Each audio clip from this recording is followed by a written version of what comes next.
નમસ્કાર વિદ્યાર્થી મિત્રો, તપોવન સાયન્સ એકેડમીમાં આપનું હાર્દિક સ્વાગત છે. વિદ્યાર્થી મિત્રો, આજે ધોરણ 12 ની અંદર સબ્જેક્ટ બાયોલોજીમાં ચેપ્ટર 5 માં નવા ટોપિક વિશે અભ્યાસ કરીશું. આજનો ટોપિક છે સંલગ્નતા અને પુનઃ સંયોજન. તો સૌથી પહેલા સમજી લઈએ સંલગ્નતા એટલે શું અને પુનઃ સંયોજન એટલે શું, જેથી કરીને આ ટોપિક સમજવામાં તમને બહુ સરળતા રહે. તો સૌથી પહેલા આપણે વાત કરીએ સંલગ્ન જનીનો કોને કહેવાય. સંલગ્ન જનીનો કોને કહેવાય? તો સંલગ્ન જનીનો એને કહેવાય કે એક જ સમયુગ્મી રંગસૂત્ર પર બે જુદા જુદા લક્ષણોનું નિયંત્રણ કરતા જે જનીનો છે તો એ જનીનોને સંલગ્ન જનીનો કહેવાય છે. જેમ કે આ સમજાત રંગસૂત્ર છે અને આ સમજાત રંગસૂત્ર પર કેપિટલ પી અને કેપિટલ એલ, મતલબ કે આ એક જ સમયુગ્મી રંગસૂત્ર છે કે જેની ઉપર આવી રીતે બે જુદા જુદા લક્ષણોનું નિયંત્રણ કરતા જનીનો આવેલા છે. તો આ જનીનોને સંલગ્ન જનીનો કહેવામાં આવે છે. જેમ કે આ કેપિટલ પી જે છે તે જાંબલી રંગના પુષ્પ માટે જવાબદાર છે, જ્યારે કેપિટલ એલ એ લાંબી પરાગરજ માટે જવાબદાર જનીન છે. તો આવી રીતે એક જ સમયુગ્મી જે રંગસૂત્ર છે તો એ રંગસૂત્ર પર આવી રીતે બે જુદા જુદા લક્ષણોનું નિયંત્રણ કરતા જે જનીનો છે તે આવી રીતે એક જ રંગસૂત્ર પર આવેલા હોય, બરાબર, એક જ સમયુગ્મી રંગસૂત્ર પર આવેલા હોય તો એ જનીનોને શું કહેવાય? તો સંલગ્ન જનીનો કહેવામાં આવે છે. અને આ સંલગ્ન જનીનો એટલે કે આ બંને જનીનો પેઢી દર પેઢી વારસામાં ઉતરી આવે તો એને સંલગ્નતા કહેવામાં આવે છે. મતલબ કે પેઢી દર પેઢી વનસ્પતિ છે તો વનસ્પતિ પર પુષ્પ જાંબલી રંગનું જ થાય છે અને લાંબી પરાગરજ ધરાવતું થાય છે. તો આવી રીતે એક જ રંગસૂત્ર પર આવેલા આ જે બે યુગ્મ જનીનો વારસામાં સાથે જળવાઈ રહેવાની જે ઘટના છે તો એ ઘટનાને સંલગ્નતા કહેવામાં આવે છે. તો શું કહેવાય? તો આ એક જ રંગસૂત્ર છે તો આ એક જ રંગસૂત્ર પર આવેલા આ બે યુગ્મ જનીનો છે કે જે વારસામાં જળવાઈ રહે છે, છૂટા પડતા નથી. તો આ જે ઘટના છે તેને સંલગ્નતા કહેવાય છે. હવે વિદ્યાર્થી મિત્રો સમજીએ પુનઃ સંયોજન એટલે શું. પુનઃ સંયોજન કોને કહેવાય? તો વિદ્યાર્થી મિત્રો તમને ખબર જ છે કે પ્રજનન કોષોના નિર્માણમાં અર્ધીકરણ દરમિયાન થતા વ્યતિકરણ દ્વારા રંગસૂત્ર પર સંલગ્નતા તૂટે છે અને નવા જનીનોના જોડાણ સર્જાય છે. તો આ ઘટનાને પુનઃ સંયોજન કહેવામાં આવે છે.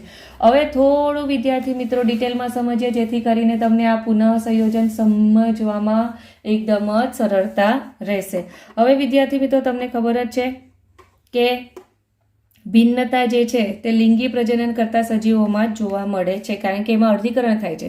તો આવી રીતે જે લિંગી પ્રજનન કરતા જે સજીવો છે તો લિંગી પ્રજનન કરતા સજીવો જનન કોષોના નિર્માણ દરમિયાન, બરાબર, તો એમના જનન કોષો એટલે કે પછી એ શુક્રકોષ હોય કે અંડકોષ હોય કે પછી પરાગરજ હોય, બરાબર, તો લિંગી પ્રજનન કરતા જે સજીવો છે તો એ સજીવોમાં જનન કોષોના નિર્માણ કેવી રીતે થાય છે? તો અર્ધીકરણ દ્વારા થાય છે. તો અર્ધીકરણ બી બે તબક્કામાં વિભાજિત થાય છે, અર્ધીકરણ 1 અને અર્ધીકરણ 2. તો અર્ધીકરણ 1 ની જે પૂર્વાવસ્થા 1 છે તો પૂર્વાવસ્થા 1 ની જે પેકેટીન અવસ્થા છે તો એ પેકેટીન અવસ્થા દરમિયાન શું થાય છે? તો વ્યતિકરણ થાય છે. અને વ્યતિકરણ એટલે શું કહેવાય વિદ્યાર્થી મિત્રો? આવી રીતે જે રંગસૂત્રની જોડ છે તો જોડ છે જેના પરિણામે શું થશે કે વ્યતિકરણના પરિણામે શું થશે? આ રંગસૂત્રિકા છે તો આ રંગસૂત્રિકાનો ટુકડો અહીંયા આવી જશે અને આ રંગસૂત્રિકાનો ટુકડો અહીંયા આવી જાય છે. ધેટ મીન્સ કે આવી રીતે તમને જોવા મળશે, બરાબર, લાલ રંગસૂત્રિકાનો ટુકડો અહીંયા આવી જશે અને ભૂરી રંગસૂત્રિકાનો ટુકડો અહીંયા આવી જશે. તો આ વ્યતિકરણને પરિણામે શું થશે? રંગસૂત્રિકા જે છે તો રંગસૂત્રિકાની ફેરબદલી થાય, રંગસૂત્રિકાના ટુકડાની.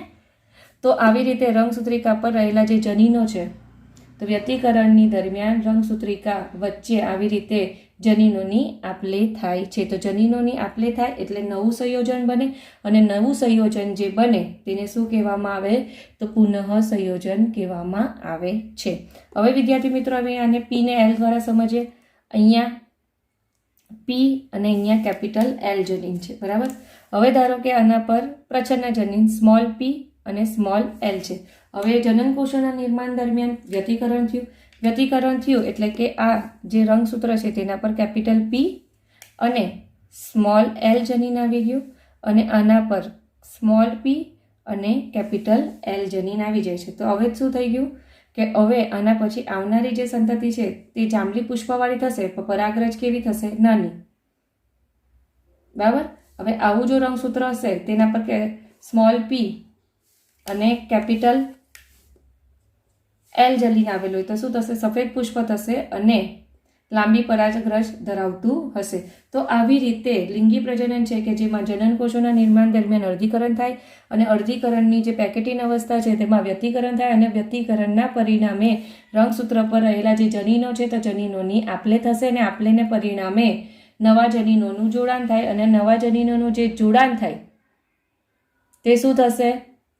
જનનકોષો દ્વારા વારસામાં વહન પામે છે, જેને પરિણામ સ્વરૂપ સંતતિ જે છે તે પિતૃ કરતાં ભિન્ન થાય છે અને સંલગ્નતા જે છે બરાબર તે તૂટે છે. શું થાય? અહીંયા સંલગ્નતા તૂટી. સંલગ્નતા તૂટી કેવી રીતે? કે આપણે કીધું તેમ કે યુગ્મી જનીનો જે છે તે વારસામાં ઉતરે છે, એટલે કેપિટલ પી અને કેપિટલ એલ જનીન જે છે તે વારસામાં ઉતરે છે. પણ હવે આના વ્યતિકરણ પછી શું થશે? કેપિટલ પી અને સ્મોલ એલ જનીન જે છે તે વારસામાં ઉતરે છે. તો અહીંયા શું થઈ ગયું? જનીનોની ફેરબદલી થઈ, એટલે નવા જનીનોનું જોડાણ થયું અને નવા જનીનોનું જોડાણ થયું એટલે સંલગ્નતા તૂટે છે એવું કહેવામાં આવે છે. તો હવે વિદ્યાર્થી મિત્રો તમને ખ્યાલ આવી ગયેલો હશે સંલગ્નતા એટલે શું અને પુનઃ સંયોજન કોને કહેવાય અને પુનઃ સંયોજન માટે જવાબદાર કોણ છે? તો વ્યતિકરણ. બરાબર.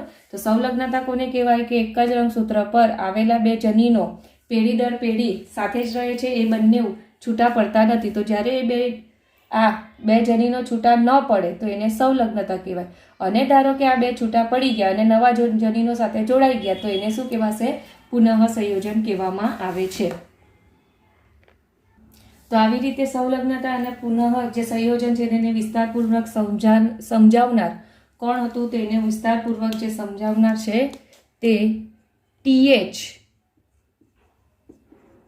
મોર્ગન હતા.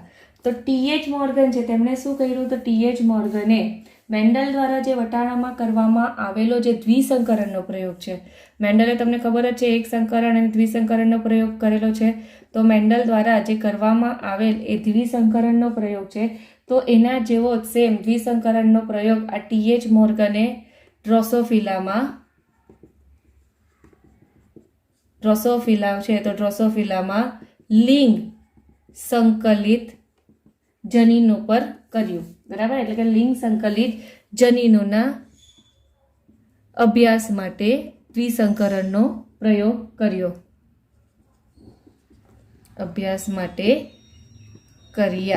બરાબર.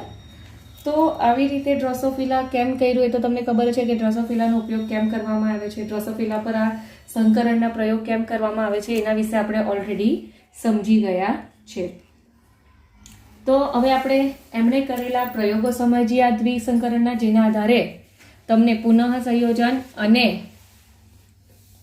સંયોજન અને સંલગ્નતા સરળતાથી ખબર પડી જાય. હવે એમણે આપેલો પ્રયોગ 1 સમજીએ. પહેલા પ્રયોગ 1 સમજીએ. તો પ્રયોગ 1 માં એમણે પી પેઢી, હવે તમને ખબર જ છે ડ્રોસોફિલામાં નર અને માદા માખી કેવી હોય છે? તો અલગ અલગ હોય છે. તો એમણે માદા માખી અને નર માખી વચ્ચે શું કરાવ્યું? સંકરણ કરાવ્યું. તો એમણે માદા માખી કેવી લીધી? તો માદા માખી જે છે તે પીળા રંગવાળી અને સફેદ આંખવાળી લીધી. બરાબર. કેવી? તો પીળા રંગ અને સફેદ આંખવાળી લીધી. જ્યારે નર માખી તરીકે એમણે બદામી શરીર અને લાલ આંખ ધરાવતી લીધી. બરાબર. તો આવી રીતે એમણે પીળા શરીર અને સફેદ આંખવાળી માદા માખી છે તેનું સંકરણ બદામી શરીર અને લાલ આંખવાળી નર માખી સાથે કર્યું. તો એમને જે પીળા શરીર છે તો પીળા શરીર માટે આપણે જવાબદાર જનીન લઈશું Y, સફેદ આંખ માટે જવાબદાર જનીન લઈશું W. એવી રીતે બદામી શરીર છે તો અહીંયા કેપિટલ વાય ન લેતા વાય પ્લસ લેશું અને લાલ આંખ કે જેની માટે W પ્લસ લેશું. અને વિદ્યાર્થી મિત્રો યાદ રાખજો, આ બદામી શરીર અને લાલ આંખવાળા જે જનીન છે તો એ બંને કેવા જનીન છે? તો એ બંને પ્રભાવી જનીન છે. અને પ્રભાવી જનીન છે કે જેની માટે તમે વન્ય પ્રકાર શબ્દ પણ વાપરી શકો છો. બરાબર? પ્રભાવી જનીન કે જેની માટે તમે શું કહેવાય? વન્ય પ્રકાર શબ્દ પણ વાપરી શકો છો. મતલબ કે એ જે પ્લસ સાઇન દર્શાવે તો પ્લસ સાઇન કે જેને પ્રભાવી જનીન કહેવામાં આવે છે. અને અહીંયા પ્લસ સાઇન જોવા મળતું નથી એટલે એને શું કહેવાય? તો એને પ્રચ્છન્ન અભિવ્યક્તિ કહેવામાં આવે છે. તો આ બંને કેવા જનીન થશે? તો આ બંને પ્રચ્છન્ન જનીન થશે. વિદ્યાર્થી મિત્ર, આ જે પ્રયોગ છે તે બહુ ધ્યાનથી સમજો. ત્યારબાદ હવે એમણે શું જોયું? હવે આપણે અહીંયા જનીનો દ્વારા લખી દઈએ એટલે સમજવામાં સરળતા રહે. YW YW YW YW, કારણ કે પ્રચ્છન્ન જનીન છે તો એની અભિવ્યક્તિ ક્યારે થાય? તો જ્યારે પ્રચ્છન્ન જનીનોની જોડ હશે તો જ અભિવ્યક્તિ થશે. અને આ બંને જનીનો જે છે તે એક જ રંગસૂત્ર પર આવેલા છે. તેવી રીતે નર હોય તો નરમાં તો એક જ એક્સ રંગસૂત્ર આવેલું હોય ને, તો અહીંયા Y પ્લસ અને W પ્લસ અને આ બીજો રંગસૂત્ર થયો. ત્યારબાદ હવે આપણે જોઈએ F1 પેઢી. તો અહીંયા હવે તમને જન્યુ નિર્માણની પ્રક્રિયા ખબર જ છે એટલે બહુ ડિટેલમાં જતી નથી. તો અહીંયા તમને શું થશે? આની સાથે જોડાણ થાય તો આપણને કયું મળશે? તો YW અને આવી રીતે રંગસૂત્રની Y પ્લસ W પ્લસ રંગસૂત્રની જોડ મળશે. આ પ્રભાવી જનીન છે. ધેટ મીન્સ સંતતિ કેવી થશે? તો સંતતિ જે છે તે બદામી શરીરવાળી અને લાલ આંખવાળી થશે. હવે જો આ માદા થઈ તો આવી થશે. હવે ધારો કે નર થયું તો આની સાથે જોડાણ થાય તો YW અને રંગસૂત્ર. ચલો, તો હવે આ સંતતિ કેવી થશે? તો આ બંને પ્રચ્છન્ન જનીનો એક જ રંગસૂત્ર પર આવેલું છે. ધેટ મીન્સ કે પીળા શરીરવાળું અને સફેદ આંખવાળું નર થશે. ત્યાં Y રંગસૂત્ર જોવા મળશે. તો હવે આપણને F1 પેઢીમાં, કારણ કે જો આ બંને સમયુગ્મિત જનીનો છે, પરિણામે આની સાથે જોડાણ થાય તો પણ આપણને આ પેર મળશે. આની સાથે જોડાણ થશે તો પણ આપણને આ પેર મળશે. આની સાથે જોડાણ થાય તો પણ આ પેર મળે. આની સાથે જોડાણ થાય તો પણ આ પેર મળે. એટલે આપણે 4 અહીંયા લખ્યા નથી. હવે આપણે જોઈએ F2 પેઢી. બરાબર?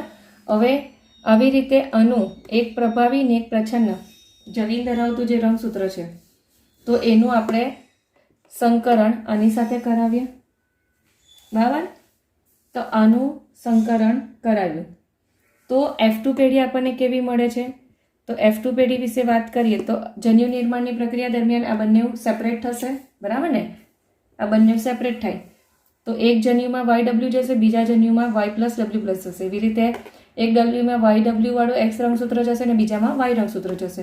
તો આની સાથે જોડાણ થાય તો આપણને શું મળે? YW આની સાથે થાય તો YW અને Y રંગસૂત્ર. આની સાથે જોડાણ થાય that means Y plus W plus અને YW.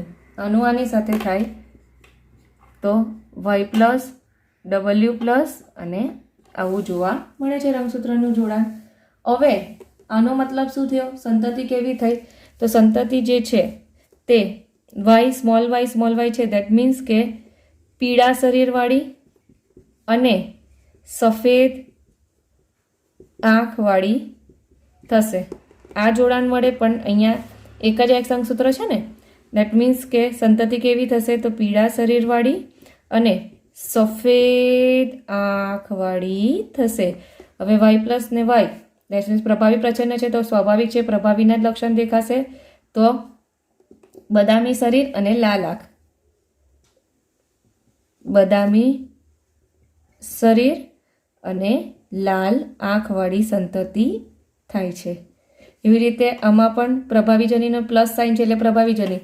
તો કેવી સંતતિ થશે? તો બદામી શરીર અને લાલ આંખવાળી થાય છે. તો અહીંયા તમે વિદ્યાર્થી મિત્રો એક વસ્તુ નોટિસ કર્યું કે જે પિતૃમાં જે જનીનો હતા, બંને એક જ રંગસૂત્ર પર જે જનીનો આવેલા હતા તે સેમ પેઢી દર પેઢી વારસામાં ઉતરે છે. એટલે અહીંયા આપણને સહલગ્નતા જોવા મળે છે. શું જોવા મળે છે? તો અહીંયા આપણને સહલગ્નતા જોવા મળે છે કે આવી રીતે એક જ રંગસૂત્ર પર આવેલા જે જનીનો છે તો એ બે યુગ્મ જનીનો શું થાય છે? વારસામાં ઉતરે છે. આ પ્રભાવી ને પ્રચ્છન્ન છે પણ બંને પ્રભાવીઓ સાથે જ છે ને, જેના લીધે સંતતિ બદામી શરીર અને લાલ આંખવાળી થાય છે. તો અહીંયા આવી રીતે એક જ રંગસૂત્ર પર આવેલા જે બે યુગ્મ જનીનો છે તે શું થાય છે? F1 પેઢી, ત્યારબાદ F2 પેઢી, તો એ ત્યારબાદ F3 પેઢી, તો એવી રીતે એ શું થાય છે? વારસામાં જળવાઈ રહે છે. તો અહીંયા આપણને સહલગ્નતા જોવા મળે છે. તો TH મોર્ગનને જ્યારે પણ આ લક્ષણોને અભ્યાસમાં લીધા દ્વિસંકરણના પ્રયોગમાં, ત્યારે એમણે સહલગ્નતાનું પર્સન્ટેજ જે છે તે 98.7% મળ્યું હતું. તો હવે તમને એમ થશે કે 1.3 ક્યાં ગયા? તો હવે આપણે એના વિશે ચર્ચા કરીએ. તો હવે આપણે એમને કેટલું મળ્યું? તો 98.7% જે છે તે સહલગ્નતા મળ્યું. બરાબર. પરંતુ ધારો કે માની લો અહીંયા વ્યતિકરણ થયું. બરાબર. વ્યતિકરણ થયું એટલે કે આ જનીન અહીંયા આવી ગયું અને આ જનીન શું થઈ ગયું? અહીંયા આવી ગયું. તો અહીંયા આપણે લખી જ દઈએ. બરાબર.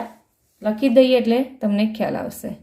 હવે આ જે જનન કોષો છે તો જનન કોષોના નિર્માણ દરમિયાન શું થયું? વ્યતિકરણ થયું. વ્યતિકરણ થયું એટલે શું થઈ ગયું? જનીનોની અહીંયા ફેરબદલી થઈ ગઈ.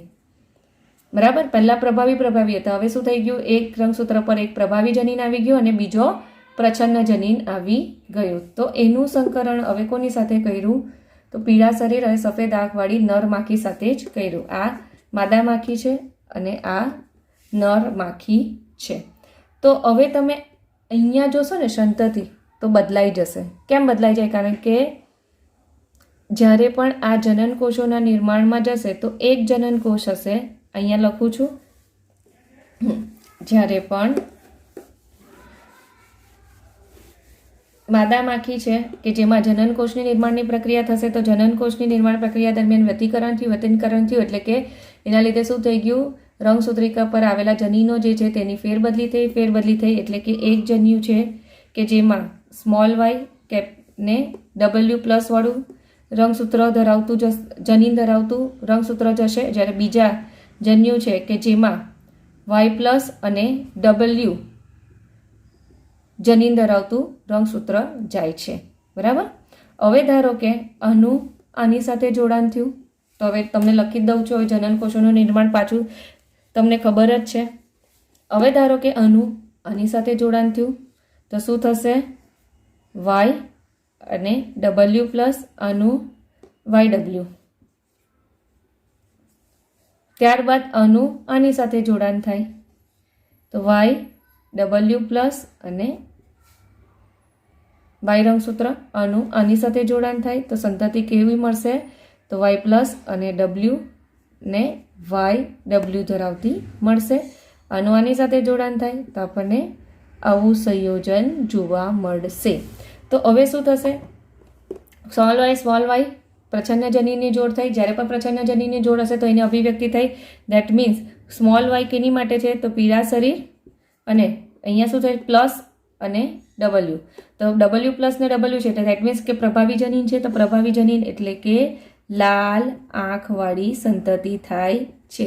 પીળા શરીર અને લાલ આંખવાળી અહીંયા સંતતિ થશે. હવે આમાં Y જે છે તે પણ પીળા શરીર માટે જવાબદાર છે અને W+ કે જે લાલ આંખ માટે જવાબદાર છે. અહીંયા એક જ X રંગસૂત્ર છે ને એટલે. બરાબર.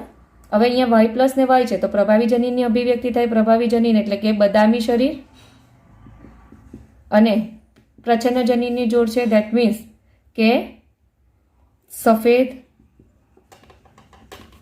આંખવાળી માખી થશે. એવી રીતે આ Y+ છે તો Y+ એટલે કે બદામી શરીર અને W small W that means કે સફેદ આંખ ધરાવતી માખી થાય છે. તો અહીંયા વિદ્યાર્થી મિત્રો એક વસ્તુ નોટિસ કર્યું કે અહીંયા જનનકોષોના નિર્માણ દરમિયાન વ્યતિકરણ થાય છે. વ્યતિકરણ થાય, જનીનોની આપલે થાય એટલે કે નવા સંયોજનો બને છે. નવા સંયોજન બને પરિણામ સ્વરૂપ જે સંતતિ જે છે, અહીંયા જે સંતતિ થઈ ને, તો આ સંતતિ કેવી થઈ? પિતૃ કરતાં અલગ થાય છે. કારણ કે પિતૃ કેવા છે?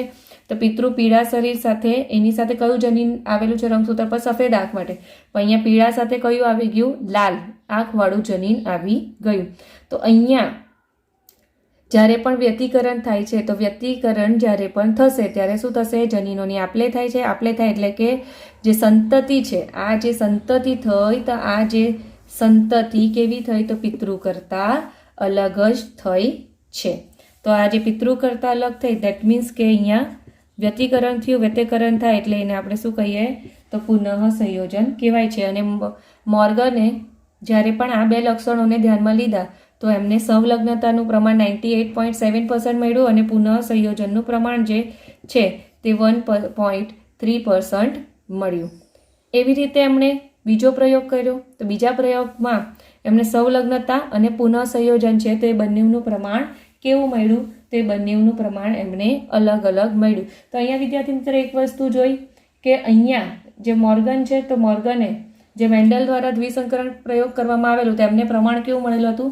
તો 9:3:1 મળેલું હતું. પણ મેન્ડલે મેળવેલા જે પ્રમાણ 9:3:1 કરતાં અહીંયા જે F2 પેઢી છે, તો F2 પેઢીની એમની જે સંતતિ છે, તો સંતતિમાં એમને નોંધપાત્ર અલગ જોવા મળેલું હતું.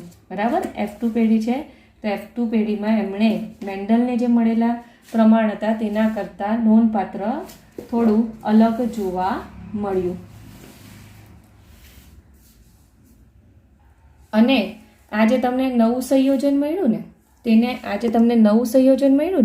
તેને આપણે શું કહીશું? તેને આપણે કહીશું બિન પિતૃ. બરાબર? આપણને 98.7% સંતતિ જે છે તે પિતૃ પેઢી જેવી મળી. બરાબર? તો એને પેતૃક સંયોજન પણ કહેવાય છે. બરાબર? જ્યારે 91.3% કેવી મળી? તો 1.3% જે છે તે બિન પિતૃ જેવી મળી છે. તો આ બંને વર્ડ ધ્યાન રાખજો. આને પિતૃ કહેવાય અને આને બિન પિતૃ કહેવામાં આવે છે. ચાલો ત્યારે મેન્ડલે કરેલો હવે આપણે બીજો પ્રયોગ જોઈએ. તો બીજા પ્રયોગમાં એમણે શું જોયું કે એક જ રંગસૂત્ર પર આવેલા બે જનીનો જોયા મોર્ગને. તો કયા હતા? તો એમણે જોયું કે એક જ રંગસૂત્ર છે કે જેના પર સફેદ રંગ અને ટૂંકી પાંખ માટેના જનીનો આવેલા છે. તો એમણે માદા માખી કેવી લીધી? તો માદા માખી કે જે સફેદ રંગ અને ટૂંકી પાંખ ધરાવતી હતી. તો સફેદ રંગ જેની માટે જવાબદાર જનીન W અને ટૂંકી પાંખ જેની માટે જવાબદાર જનીન કેવો છે? તો સ્મોલ m છે. તો એમણે આવી રીતે WM એક જ રંગસૂત્ર પર આવેલા યુગ્મ જનીનોની જોડ લીધી. એવી રીતે એમણે નર માખી છે, તો નર માખી તરીકે કાળા રંગ અને લાંબી આંખવાળી નર માખીની પસંદગી કરી. તો અહીંયા કાળા રંગ માટે જવાબદાર જનીન W+ અને લાંબી આંખ માટે જવાબદાર જનીન કયું છે? તો M+ છે. તો એમણે આવી W+ અને M+ લઈએ. W+ અને M+.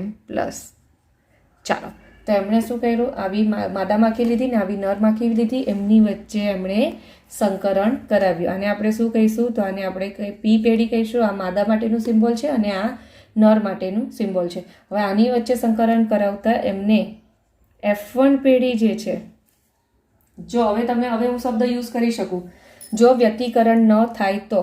બરાબર? હવે અહીંયા આપણે શું લખ્યું? તો વ્યતિકરણ ન થાય ત્યારની વાત કરીએ. બરાબર? ન થાય તેની વાત કરીએ. તો વ્યતિકરણ ન થયું તો F1 પેઢી આપણને કેવી મળે છે? તો F1 પેઢી જે છે તે સ્વાભાવિક છે. હવે તમને ખબર પડી જશે. WM અને W+M+.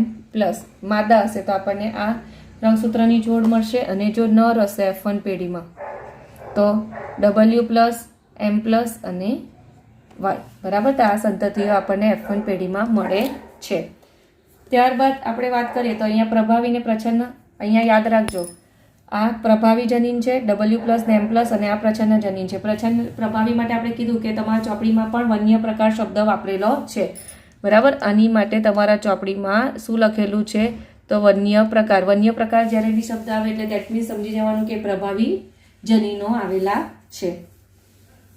તો હવે આ સંતતિ કેવી થઈ? તો આ સંતતિ જે છે તે કાળા રંગ ધરાવતી અને લાંબી પાંખ, અહીંયા આંખ લખાઈ ગયું, તો અહીંયા શું આવશે? અહીંયા પાંખ આવશે.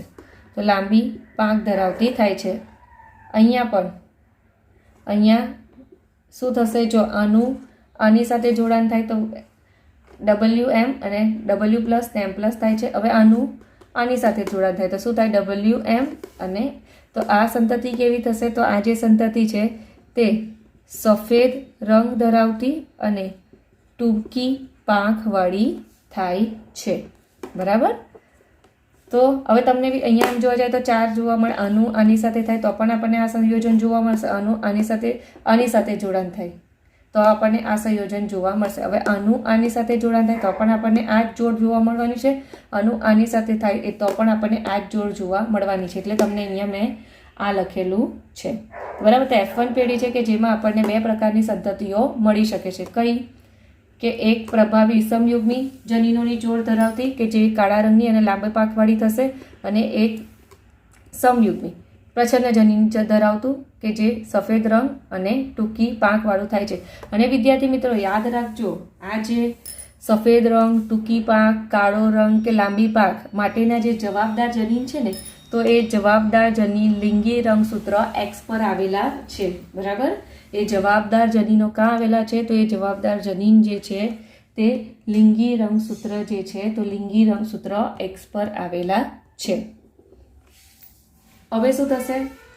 અહીંયા જનન કોષોના નિર્માણ દરમિયાન અહીંયા પણ વ્યતિકરણ નહીં થયું, બરાબર. તો વ્યતિકરણ અહીંયા ન થયું તો એના લીધે શું થશે? જો આ પિતૃ પેઢી જે છે તે તો આપણે શુદ્ધ જ લીધેલી છે, તો પિતૃ પેઢી શુદ્ધ થાય અને ભલે ને અહીંયા જનીન વ્યતિકરણ થાય તો પણ આપણને લક્ષણો સેમ જ જોવા મળે. પણ જ્યારે પણ આ વિષમયુગ્મી જનીનોની જોડ બને, બરાબર, ત્યારે વ્યતિકરણ થાય તો પછી આપણને અલગ જોવા મળશે. હવે અહીંયા પણ વ્યતિકરણ થતું નથી, બરાબર. આ F1 પેઢી અહીંયા વ્યતિકરણ થતું નથી. આપણને અહીંયા સહલગ્નતા જ જોવા મળે છે. જનન કોષોનું નિર્માણ થાય પણ વ્યતિકરણ થતું નથી. તો એના લીધે શું થાય? F2 પેઢી કેવી મળે છે? તો F2 પેઢી જે છે તે પિતૃ જેવી જ આપણને મળશે. તે હવે જોઈએ. આની સાથે જોડાણ થાય તો WM અને WM. આની સાથે જોડાણ થાય તો WM અને આ વાય રંગસૂત્ર. આની સાથે જોડાણ થાય તો એક પ્રભાવી અને પ્રચ્છન્ન જનીન ધરાવતું રંગસૂત્રની જોડ બને, બરાબર ને. આની સાથે જોડાણ થાય તો બંને પ્રભાવિત જનીનો હશે. તો જ્યારે પણ આપણને સંતતિ વિશે લખીએ તો અહીંયા પ્રચ્છન્નની જનીનની જોડ છે. ધેટ મીન્સ કે સફેદ રંગ અને ટૂંકી પાંખ ધરાવતી સંતતિ થશે. સેમ અહીંયા તો આના પર જનીન આવેલા જ નથી, એક એક્સ જ રંગસૂત્ર પર આવેલા છે, એટલે સંતતિ કેવી થશે? સફેદ રંગ અને ટૂંકી પાંખ ધરાવતી થાય છે. અહીંયા પ્રભાવીને પ્રચ્છન્ન છે, ધેટ મીન્સ કે પ્રભાવીના લક્ષણો અભિવ્યક્ત થશે તો સંતતિ કેવી થશે? તો સંતતિ જે છે તે કાળા રંગની અને લાંબી પાંખ ધરાવતી થાય છે. તો અહીંયા તો પ્રભાવી જનીનો જ આવેલા છે, તો પરિણામ સ્વરૂપ સંતતિ કેવી થશે? તો કાળા રંગની અને લાંબી પાંખ ધરાવતી થાય છે. તો અહીંયા તમે વિદ્યાર્થી મિત્રો F2 પેઢીમાં પણ જોઈ શકો છો કે F2 પેઢી છે તો F2 પેઢીમાં જે જનીનો છે તો એ જનીનોની આપલે થતી નથી. એ જનીનો જે છે તો જનીનો માટે જે લક્ષણો જે છે તે એક જ સરખા વારસામાં ઉતરી આવે છે. તો F2 પેઢી છે તો F2 પેઢીની જે સંતતિ છે તે સંતતિ કોને મળતી આવે છે? તો પિતૃને મળતી આવે છે. એટલે કે સફેદ રંગ અને ટૂંકી પાંખ છે ને, સફેદ રંગ ટૂંકી પાંખ. તો F2 પેઢી જે છે તે કેવું? તો પિતૃને મળતી આવે છે. અહીંયા પણ જો કાળો રંગ અને લાંબી પાંખ, કાળો રંગ ને લાંબી પાંખ, તો આ પણ સંતતિ કોને? તો પિતૃને મળતી આવે છે. તો અહીંયા શું થાય છે? વારસામાં સહલગ્નતા જોવા મળે છે કે પેઢી દર પેઢી એક જ રંગસૂત્ર પર આવેલા જે 2 જનીનો છે અને આ 2 જનીનો જુદા જુદા લક્ષણોનું નિયંત્રણ કરે છે, પરંતુ શું થશે અહીંયા એક જ રંગસૂત્ર પર આવેલા આ 2 જનીનો જે છે તે વારસામાં ઉતરે છે, વારસામાં વહન પામે છે, એ છૂટા પડતા નથી. તો આપણને શું કહેવાય એને, એ ઘટનાને તો સહલગ્નતા કહેવામાં આવે છે. તો અહીંયા સહલગ્નતા જોવા મળે છે. બરાબર. તો જ્યારે પણ એમણે આવા 2 લક્ષણોનો અભ્યાસ કર્યો, સફેદ રંગ અને ટૂંકી પાક, તો એમને જે મોર્ગન છે તો મોર્ગનને પિતૃ એટલે કે સહલગ્નતાનું પ્રમાણ 62.8% મળ્યું. કેટલું મળ્યું? સહલગ્નતાનું જે પ્રમાણ છે તે 62.8% મળ્યું. પછી પોસિબિલિટી એવી બી છે કે માની લો અહીંયા વ્યતિકરણ થયું એટલે શું થશે? M+ જનીન અહીંયા આવી ગયો અને અહીંયા કયો જનીન રહ્યો? M. બરાબર ને? હવે આપણે F2 સંતતિ જોઈએ. હવે અહીંયા શું થયું? તો હવે વ્યતિકરણ થયું. હવે અહીંયા શું થયું? વ્યતિકરણ થયું. હવે અહીંયા વ્યતિકરણ થયું, દેટ મીન્સ કે આપણને આના પછીની જે સંતતિ થશે તેમાં આપણને ભિન્નતા જોવા મળશે. તો હવે આપણે જોઈએ ભિન્નતા મળે છે કે નહીં. આની સાથે જોડાણ થાય તો શું થશે? WM+ અને WM. આની સાથે જોડાણ થાય તો WM+ અને આ રંગસૂત્ર. ચાલો હવે લખી જ દઉં છું તમને. હવે ખ્યાલ તો આવી જ ગયો હશે કેવી રીતે જોડાણ કરવાનું. આની સાથે એટલે W+M અને આ રંગસૂત્ર. તો હવે આપણે આની સંતતિ કેવી મળી? પ્રચ્છન્ન જનીન જોડ છે. દેટ મીન્સ કે સંતતિ જે છે તે સફેદ રંગની, કેવી? સફેદ રંગની અને પ્રભાવી ને પ્રચ્છન્ન M+ અને M છે. દેટ મીન્સ અહીંયા ટૂંકી પાંખ નથી. વ્યતિકરણના લીધે જનીનોની ફેરબદલી થઈ. તો હવે કેવી થશે? સંતતિ લાંબી પાંખ ધરાવતી થશે. સફેદ રંગ અને લાંબી પાંખ ધરાવતી થશે. અહીંયા પણ સેમ W છે એટલે સફેદ રંગ અને M+ છે એટલે કે લાંબી પાંખ ધરાવતી થાય છે. અહીંયા પ્રભાવી ને પ્રચ્છન્ન છે તો પ્રભાવી જનીન દેટ મીન્સ W+ શેની માટે જવાબદાર છે? તો એ કાળા રંગ માટે જવાબદાર છે. સ્મોલ m શેની માટે જવાબદાર છે? તો એ ટૂંકી પાંખ માટે જવાબદાર જનીન છે. તો સંતતિ કેવી થઈ? કાળા રંગ અને ટૂંકી પાંખવાળી થાય છે. એવી રીતે W+ છે તો સંતતિ કેવી થશે? કાળા રંગવાળી અને સ્મોલ m છે એટલે કે ટૂંકી પાંખ ધરાવતી થાય છે. કારણ કે આ 2 લક્ષણો માટે પણ જવાબદાર જનીન જે છે તો એ કયા પર આવેલા છે? કે X રંગસૂત્ર પર આવેલા છે. તો હવે તમે વિદ્યાર્થી મિત્રો જોયું કે પુનઃ સંયોજન થયું, વ્યતિકરણ થયું, જેના પરિણામે જે સંતતિ છે, બરાબર, સંતતિ જે છે તે પિતૃ પેઢીથી કેવી થઈ? અલગ થઈ છે. કારણ કે સફેદ રંગ સાથે કયો જનીન અત્યાર સુધી હતો? તો ટૂંકી પાંખવાળો. પણ અહીંયા કયો થઈ ગયો? જનીનોની ફેરબદલીના લીધે લાંબી પાંખવાળો જનીન આવી ગયો. જે પરિણામે સંતતિ જે છે તે સફેદ રંગ અને લાંબી પાંખ ધરાવતી થશે. અને કાળા રંગ સાથે અત્યાર સુધી કયો જનીન હતો? તો લાંબી પાંખવાળો. પણ અહીંયા કયો આવી ગયો? વ્યતિકરણને પરિણામે ટૂંકી પાંખવાળો થઈ ગયો. બરાબર. તો આવું કેમ બને? તો આવું વ્યતિકરણને પરિણામે બને છે કારણ કે પ્રજનન કોષ દરમિયાન અર્ધીકરણ થાય છે. તો અહીંયા શું થાય છે? આ જે સંતતિ છે તો સંતતિ પિતૃને મળતી આવતી નથી. પિતૃથી કેવી પડે છે? જુદી પડે છે. તો આ કેસમાં પ્રયોગ 2માં એમને પુનઃ સંયોજન જે છે એટલે કે પ્રમાણ કેટલું મળ્યું? તો પુનઃ સંયોજન છે કે જેનું પ્રમાણ એમને 37.2% મળ્યું. કેટલું મળ્યું? તો 37.2% એમને પુનઃ સંયોજન મળ્યું. સહલગ્નતા કેટલું મળેલું હતું? તો એમને સહલગ્નતા જે છે તે 62.8 મળેલું હતું. બરાબર. 62.8% આ કેસમાં એમને મળેલું હતું.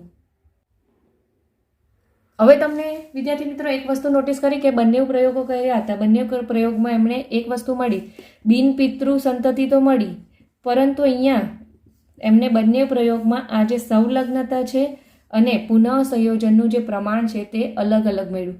એમને પ્રયોગ 1 છે તો પ્રયોગ 1માં એમને જે પુનઃ સંયોજન છે, તો પ્રયોગ 1માં એમને અહીંયા લખી દઈએ બંનેના રિઝલ્ટ તો ખ્યાલ આવે. પ્રયોગ 1 અને પ્રયોગ 2, બરાબર.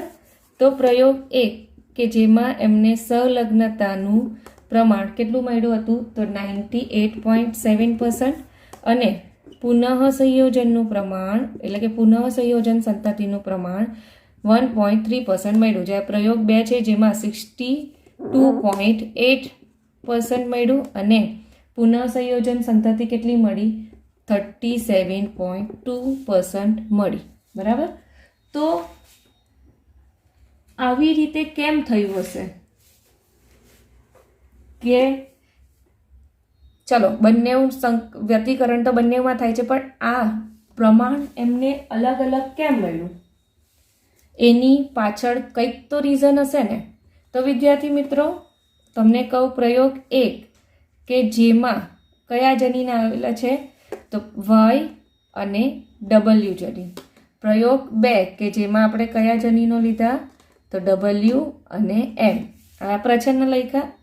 હવે અહીંયા લખી દઈએ બીજા રંગસૂત્ર પર પ્રભાવી. ચાલો, W પ્લસ M પ્લસ લખી દીધું.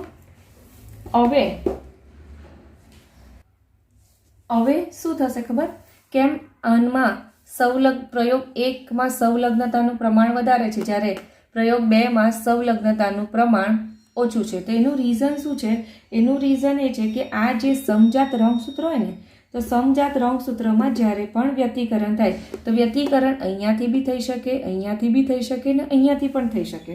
તો વ્યક્તિકરણ થાય એટલે કે શું થશે, આ જે રંગસૂત્રિકા છે તો રંગસૂત્રિકાના ટુકડાની અદલા બદલી થાય એટલે બંને છૂટા પડે છે. પરંતુ આ કેસમાં શું થશે કે આ પ્રયોગ 1ના કેસમાં શું થાય છે કે રંગસૂત્ર પર આવેલા જે સંલગ્ન જનીન છે ને, તો એ સંલગ્ન જનીન એકબીજાની નજીક ગોઠવાયેલા છે. કેવા ગોઠવાયેલા છે, તો અહીંયા આ જે સંલગ્ન જનીન એકબીજાથી નજીક ગોઠવાયેલા છે. તો જ્યારે પણ નજીક ગોઠવાયેલા હોય ને ત્યારે યાદ રાખજો, ત્યારે છૂટા પડવાના ચાન્સીસ કેવા હોય છે, તો ઓછા હોય છે. તો જ્યારે પણ જનીનો જે છે, તો જનીનો એકબીજાની નજીક આવેલા હોય ત્યારે સંલગ્નતાનું પ્રમાણ કેવું હોય છે, વધારે હોય છે, બરાબર. જ્યારે પ્રયોગ 2માં શું છે કે બંને જનીનો વચ્ચે અંતર વધારે છે, એટલે કે એકબીજાથી દૂર ગોઠવાયેલા છે. તો જ્યારે પણ પ્રભાવી હોય કે પ્રચ્છન્ન જનીન, બંને માટે સેમ જ લાગુ પડે કે રંગસૂત્ર પર આવેલા જે જનીનો છે સંલગ્ન જનીનો, તે એકબીજાથી દૂર ગોઠવાયેલા છે. પરિણામે અહીંયા વ્યક્તિકરણના ચાન્સીસ વધારે હોય છે. જો અહીંયાથી વ્યક્તિકરણ થાય તો પણ જનીનોની આપલે થઈ શકે, અહીંયાથી વ્યક્તિકરણ થાય તો પણ જનીનોની આપલે થશે, અહીંયાથી વ્યક્તિકરણ થાય તો પણ જનીનોની આપલે થાય, અહીંયાથી વ્યક્તિકરણ થાય તો પણ જનીનોની આપલે થાય છે. તો જનીનો જેટલા દૂર ગોઠવાયેલા હશે ને, તો એટલા વ્યક્તિકરણની શક્યતા વધારે હશે. વ્યક્તિકરણની શક્યતા જેટલી વધારે એટલું આપણને પુનઃ સંયોજન વધારે જોવા મળે છે. તો અહીંયા જો પુનઃ સંયોજનનું પ્રમાણ આના કરતાં વધારે છે. કેમ? કારણ કે જનીનો દૂર ગોઠવાયેલા, પણ અહીંયા જનીનો એકબીજાની નજીક ગોઠવાયેલા છે. તો જો અહીંયાથી વ્યક્તિકરણ થાય તો અહીંયા આપલે નથી થઈ, અહીંયાથી વ્યક્તિકરણ થાય તો પણ આપલે નહીં થાય, અહીંયાથી વ્યક્તિકરણ થાય તો પણ નહીં થશે, અહીંયાથી થશે વ્યક્તિકરણ તો પણ આપલે નહીં થાય. પણ હા, જો અહીંયાથી વ્યક્તિકરણ થયું તો જ આપલે થાય છે. તો નજીક ગોઠવાયેલા છે, પરિણામ સ્વરૂપ જનીનો છૂટા પડવાના ચાન્સીસ ઓછા છે. એટલે પુનઃ સંયોજનનું પ્રમાણ કેવું જોવા મળે છે, તો પુનઃ સંયોજનનું જે પ્રમાણ છે તે ઓછું જોવા મળે છે. આ વસ્તુ ખાસ ધ્યાનમાં રાખજો. હવે આ જે સંલગ્નતા છે, પુનઃ સંયોજન છે કે જેના આધારે આપણે જનીનોનો નકશો રેડી કરી શકીએ છીએ. શું રેડી કરી શકીએ છીએ? તો આપણે જનીન નકશા, આપણે એટલે સાયન્ટિસ્ટ જનીન નકશા રેડી કરી શકીએ છીએ. તો વિદ્યાર્થી મિત્રો, આ જે પુનઃ સંયોજિત સંતતિનું પ્રમાણ છે, તો એ સંતતિના પ્રમાણને આધારે જનીન નકશા જે છે તે જનીન નકશા રેડી કરવામાં આવે છે. જનીન નકશા એટલે કે કયો જનીન નજીક ગોઠવાયેલો છે, જનીનો દૂર ગોઠવાયેલા છે, તો એને આધારે જનીનોની ગોઠવણી કરવામાં આવે છે. તો એ જનીનોની જે ગોઠવણી છે, જનીનોની જે આવૃત્તિ છે, તો એને શું કહેવામાં આવે છે? તો જનીન નકશા કહેવામાં આવે છે. તો એ જનીન નકશા કેના આધારે નક્કી થાય છે? તો એ જનીન નકશા જે છે તે પુનઃ સંયોજિત સંતતિના પ્રમાણને આધારે નક્કી થાય છે. તો આ કોણે શોધેલું હતું? આ જે છે તે મોર્ગન છે. તો મોર્ગનના જે સ્ટુડન્ટ છે, કયા સ્ટુડન્ટ? તો મોર્ગનનો સ્ટુડન્ટ આલ્ફ્રેડ સ્ટુઅર્ટ જે એમનો સ્ટુડન્ટ છે. તો એમણે સ્ટુડન્ટે એક જનીન નકશા રેડી કરવા માટે એક એકમ આપ્યો. એ એકમ કયો છે? તો એકમ છે સેન્ટીમોર્ગન. એમણે એમના પ્રોફેસરના નામ પરથી જ એ એકમ આપ્યો, સેન્ટીમોર્ગન. સેન્ટીમોર્ગન એટલે શું કહેવાય? સેન્ટીમોર્ગન એટલે કે બે જનીનો વચ્ચેનું અંતર. બરાબર? શું કહેવામાં આવે છે? તો બે જનીનો વચ્ચેનું અંતર કહેવામાં આવે છે. હવે ધારો કે આપણે તમને મોર્ગને કરેલો જ હતો પ્રયોગ 1 અને પ્રયોગ 2. તો પ્રયોગ 1 છે કે જેમાં એમણે જોયું કે W, Y અને W અને Y પ્લસ અને W પ્લસ, કે જેમાં તમને ખબર જ છે, હવે પ્રયોગ આપણે સમજી જ ગયા કે પુનઃ સંયોજન સંતતિનું પ્રમાણ કેટલું મળેલું હતું? 1.3%. જ્યારે પ્રયોગ 2 કે જેમાં કયા બે જનીનો હતા? WM અને W પ્લસ અને M પ્લસ, કે જેમાં પુનઃ સંયોજન છે. તો પુનઃ સંયોજનનું પ્રમાણ કેટલું મળેલું હતું? તો પુનઃ સંયોજનનું પ્રમાણ 37.2% મળેલું હતું. તો શું થશે ખબર? કે આ જે બે જનીનો વચ્ચેનું અંતર છે ને તે સેન્ટીમોર્ગનમાં મપાય છે. બરાબર? તો એમાં શું થશે કે આ જે પુનઃ સંયોજન સંતતિનું પ્રમાણ છે, તો પુનઃ સંયોજન સંતતિના પ્રમાણને આધારે બે જનીનો વચ્ચેનું અંતર જે છે તે નક્કી થાય છે. તો ધારો કે પુનઃ સંયોજન છે, તો પુનઃ સંયોજન સંતતિની ટકાવારી 1.3% છે. ધેટ મીન્સ કે બે જનીનો વચ્ચેનું અંતર કેટલું થશે? તો બે જનીનો વચ્ચેનું અંતર 1.3 સેન્ટીમોર્ગન થાય છે. હવે અહીંયા પુનઃ સંયોજિત સંતતિની ટકાવારી કેટલી છે? 37.2%. ધેટ મીન્સ કે બે જનીનો છે, તો બે જનીનો વચ્ચેનું અંતર જે છે તે 30.2 સેન્ટીમોર્ગન થાય છે. હવે જો પુનઃ સંયોજન સંતતિ છે, તો પુનઃ સંયોજન સંતતિની ટકાવારી ધારો કે 30% હોય, તો ધેટ મીન્સ બે જનીનો વચ્ચેનું અંતર કેટલું થશે? તો 30 સેન્ટીમોર્ગન થાય છે. એટલે કે જેટલું આપણને પુનઃ સંયોજિત સંતતિની ટકાવારી મળે છે, તો તેના આધારે બે જનીનો વચ્ચેનું અંતર મપાય છે. બરાબર? અંતર મપાય છે. તો આના પરથી એક વસ્તુ કહી શકાય કે જેટલું પુનઃ સંયોજનનું પ્રમાણ ઓછું એટલું જનીનો એકબીજાની નજીક ગોઠવાયેલા હોય છે. અથવા તો એ રીતના બી આપણે કહી શકીએ કે જેટલા જનીનો એકબીજાની નજીક ગોઠવાયેલા છે, તો પુનઃ સંયોજન પ્રમાણ અથવા તો ટકાવારી ઓછી આવે છે. અથવા તો એ રીતના કહીએ કે જેટલા જનીનો એકબીજાથી દૂર ગોઠવાયેલા હશે તેટલું પુનઃ સંયોજનનું પ્રમાણ વધારે જોવા મળે છે. બરાબર ને? પુનઃ સંયોજનનું પ્રમાણ કેવું જોવા મળે છે? તો વધારે જોવા મળે છે. તો આવી રીતે બે જનીનો વચ્ચેનું જે અંતર છે, તો એ અંતર જે છે તે સેન્ટીમોર્ગનમાં મપાય છે. અને એ કોના આધારે અપાય છે? તો એ પુનઃ સંયોજન સંતતિના પ્રમાણને આધારે અપાય છે. પુનઃ સંયોજન સંતતિનું જેટલું પ્રમાણ એટલું બે જનીનો વચ્ચેનું અંતર નક્કી થાય છે.